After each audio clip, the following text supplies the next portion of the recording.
name is BJÖRN JOHNSSON. I'm a senior producer here at DICE. I'm also heading up the operations team who works on all the different post-launch content for our games. We are really excited about Battlefield 3 Premium. Not only will you get early access to our upcoming expansion packs, you will also get access to more advanced online features, unique in-game content, as well as taking part in exclusive events that we will run throughout this program. And with these exclusive videos, we'd like to give you a more of an inside look at what Premium is all about.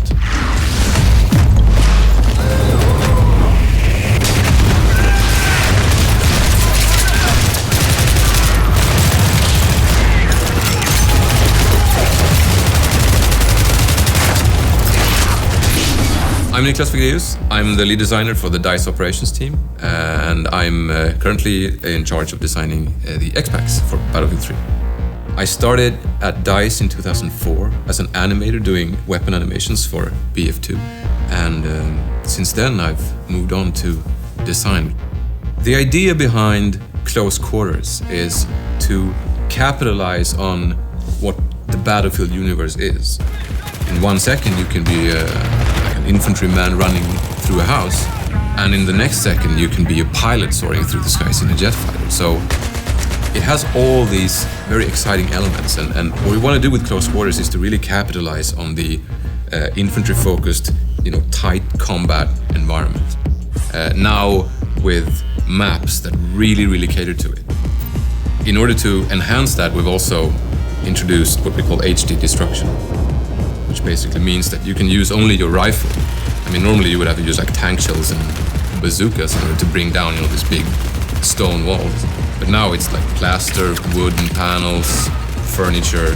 So you will be like a destruction machine, even only with your carbine or machine gun. It makes everything very vivid and very kind of in your face.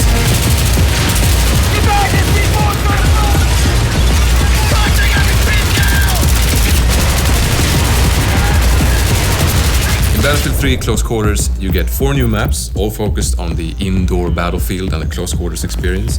You also get 10 new assignments, which will allow you to unlock 10 new weapons. And finally, you get 2 new game modes, Conquest, Domination and GUNMASTER.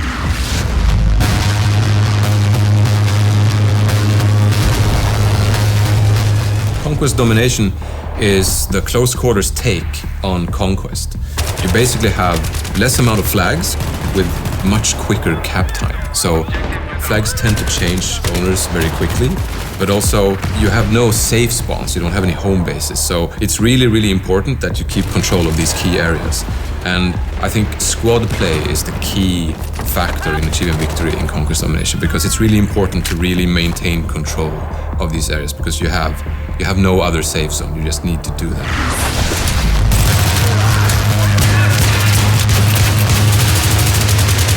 And then we have GUNMASTER, which is a really action-packed jump in and play mode, which is actually a race, where you start out with a pistol.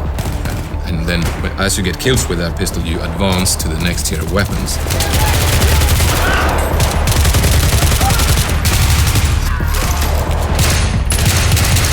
In order to win the mode, you need to go through the powerful weapons and ultimately win by getting a knife kill in the end. If you do that before everyone else, you win the race, you win the mode, and it's all smiling faces. All smiling faces or one smiling? It's actually true, there's only one smiling face, and then there's like 15 frowns, but hey, it's all smiling faces, it's a fun mode.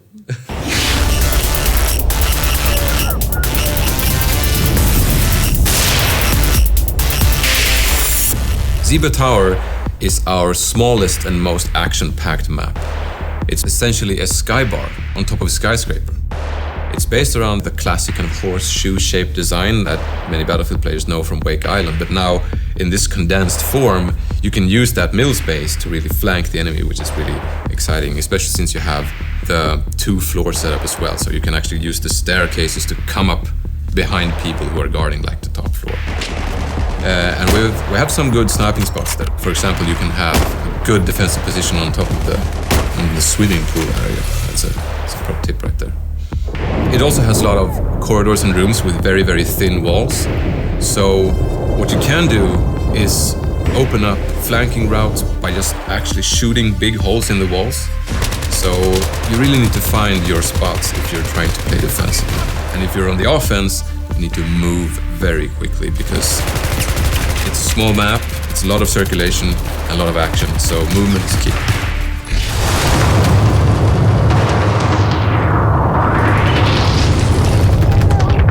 Donya Fortress is the most varied map. It's built upon this old fort based on a hilltop, so it has this really old stone catacombish fundamental base. And then they have tried to build this nice, posh, luxurious palace on top of it with lots of art and, nice furniture and things.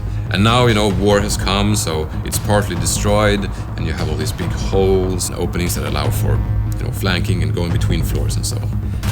Gameplay-wise, it has lots of stairs that lead to either flag positions or to the other floor, of course, and also to certain sniping spots that you can have overview of the courtyard or big corridors.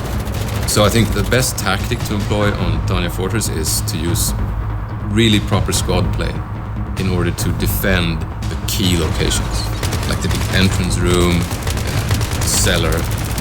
They have all kinds of entrances, so protecting them needs more people, so a good squad will really be able to lock one of those down, and that's what's going to achieve victory.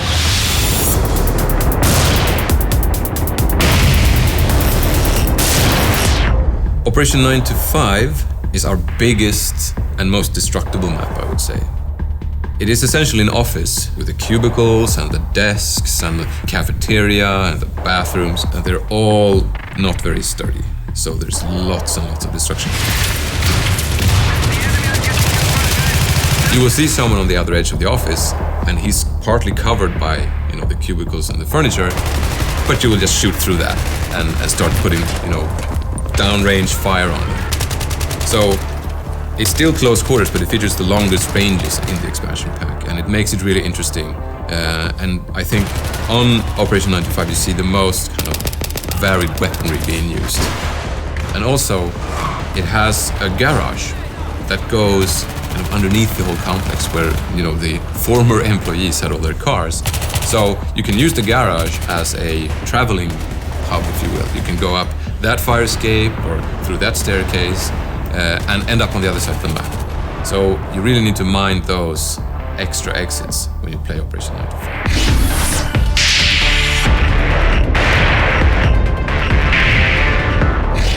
Scrapmetal is the most vertical map. It is an old factory. Parts of it actually so old that it's not being used anymore. It has a kind of a two-fort design where you have one big area, which is actually like a worn-down part of the factory, and then you have the still kind of functional area on the other side.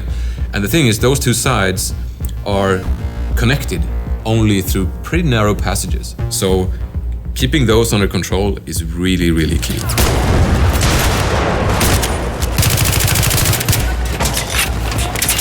In order to protect those entrances, you need to control those while staying in control of your rooftop, because that's another entrance point, and that's very open and long range, so you're going to see a lot of snipers covering those rooftops. And also, since it's an old factory, it's made out of mostly concrete and metal, so you won't have the same abilities to, tear down walls and create flanking routes. So positioning, I think, is the absolute key to winning on Scrapmetal. It's very exciting when you have control of one side and you're trying to figure out how to assault the enemy on the other side. And I think that's a very exciting proposition that comes with Scrapmetal.